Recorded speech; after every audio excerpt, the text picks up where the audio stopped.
Buhay na malusog dahil sa bitamina. Magandang araw sa inyong lahat. Ako po si Althea Juliana Angelito, isang mag-aaral na naniniwalang ang kalusugan ay yaman na dapat di binabaliwala. At ngayong araw ay may ibabahagi ako sa inyong mahalagang paksa.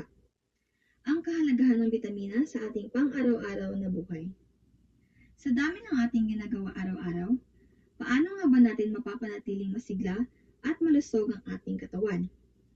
Isa sa mga simpleng paraan ay ang regular na pag-inom ng bitamina.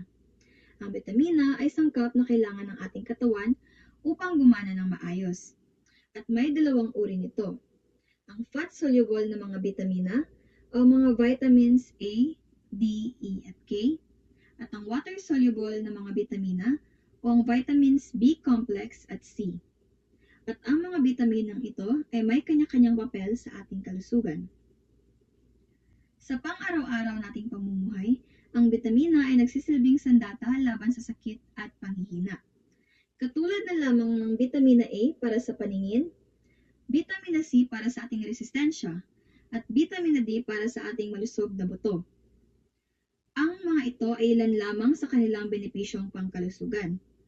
Ang regular na pag-inom ng bitamina ay nakakatulong upang mapanatili ang lakas at enerhiya natin at maiiwasan ang karaniwang mga sakit gaya ng ubo, sipon at lagnat.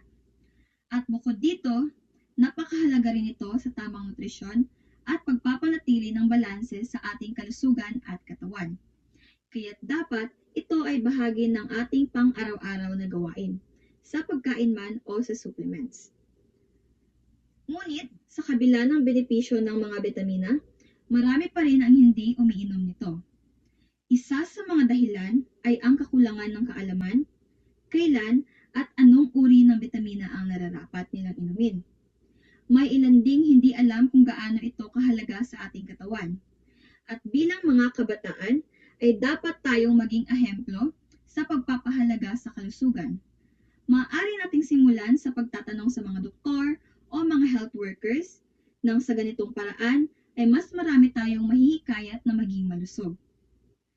Kaya't ngayon, hinihikayat ko kayong gawing bahagi ng araw-araw ang pag-inom ng bitamina.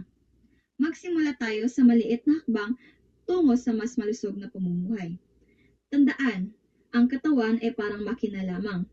Kailangan ito ng tamang fuel para gumana ng maayos. At sa tulong ng mga bitamina, mas magiging aktibo pa tayo at produktibo tayo sa pang-araw-araw. Ang kalusugan ay yaman, kaya't huwag itong pabayaan. At maraming salamat po at naway maging malusog tayong lahat.